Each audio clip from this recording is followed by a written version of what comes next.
Hey kids, welcome back to my channel, The Thought Echo. Today we will learn about Jean Jennings, a true pioneer in the world of computing. Was one of the original 6 women who programmed the ENIAC, the first all-electronic digital computer. Jean Jennings Bartik. Jean Jennings was born on a Missouri farm outside of Alanthus Grove, population 104. She was the 6th of 7 children. She grew up doing lots of farm chores.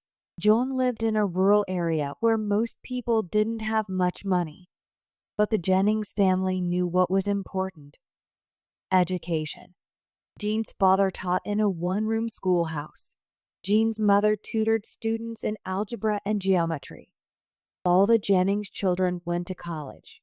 Jean went to Northwest Missouri State Teachers College in Mayville. Tuition was $76 a year. She thought she might like to be a journalist, but didn't care for her advisor, so she switched to math. Many women who attended college during this time period majored in math, and most became teachers.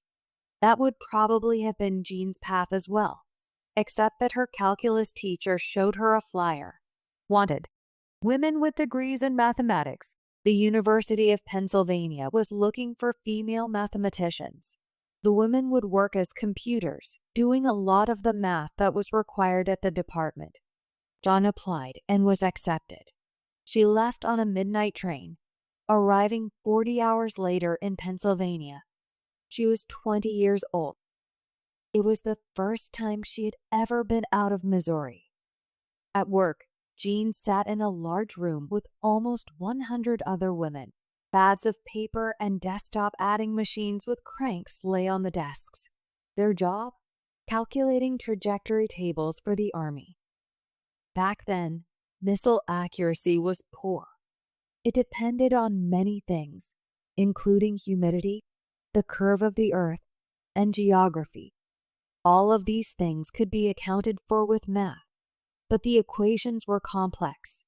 It might take 12 hours for one person to complete one equation, and it took about a month for a single ballistics table to be completed, even though the women worked as efficiently as they could.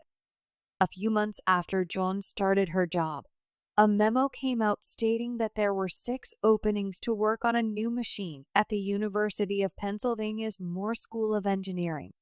Joan was getting a little bored with her job, so she applied. During her interview, she was asked what she knew about electricity. What they really wanted to know was whether she was scared of electricity. She said she wasn't and was hired. So were 5 other women: Marlon Westkoff, Ruth Lichterman, Betty Snyder, Frances Belas, and Kay McNulty. They came from different backgrounds and cultures. What did they have in common? Expertise in mathematics. Physicist John Mauchly had thought up an all-electronic calculating machine in 1942. He correctly believed that it would run faster without mechanical parts. And in wartime, speed was critical. ENIAC was the result, built between 1943 to 1945. Once the machine was built, it needed to be programmed. The men who'd built it believed that the programming wasn't as important. The 6 women who'd been hired were called the ENIAC girls. They received $2,000 a year, plus a $400 bonus for working Saturdays. The women were sent to an Army facility to learn how to use IBM punch cards and wire up control panels. They returned to the University of Pennsylvania 6 weeks later. At first, the women weren't even allowed to see ENIAC. They didn't have security clearance. Instead, they were given wiring diagrams, blueprints, and charts. That's how they were supposed to figure out how to program ENIAC. Finally, they were allowed to work with the machine in the 1,500-square-foot room where ENIAC lived. The 30-ton monster was 9 feet high and covered 3 sides of the room. It included 6,000 switches, 1,500 relays, and 18,000 vacuum tubes. Do you know, it could calculate more than 1,000 times faster than a human?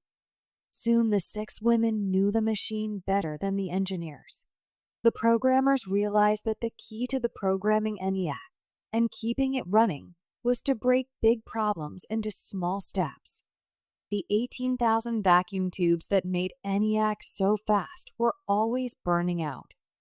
A burnout bulb meant that ENIAC couldn't do its jobs. Jean and Betty developed a system to locate and replace a burnt-out vacuum tube within 15 minutes. World War II ended before ENIAC could offer much help, but the Army decided to introduce ENIAC to the world. Of course, ENIAC began acting up the day before its first public demonstration. The women worked most of the night to get it working. There were many late nights dedicated to keeping ENIAC in working order. 2 demonstrations were held on February 14, 1946. The first one was for journalists. The second was for important scientists and military officers. The programmers weren't introduced, nor were they invited to celebrate ENIAC's success at the dinner that evening. The women were invisible. Although the war was over, there was still work for ENIAC to do, and some of that work was top secret.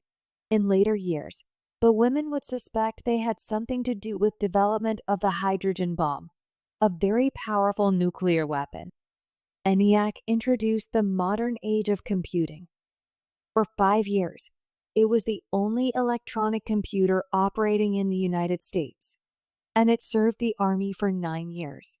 Jean, Betty, and Kay continued to work with the men who had built ENIAC, turning their focus to a new computer called the Binary Automatic Computer, or BINAC. Later, Grace Hopper worked for the same company that built BINAC. Their next project was the Universal Automatic Computer, UNIVAC, the first commercial computer. The U.S. Census Bureau became the first customer to use it, but the UNIVAC became known worldwide when it correctly predicted that Dwight D.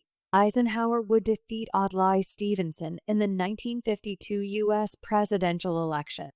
The women all had long careers with computers and received many awards for their work.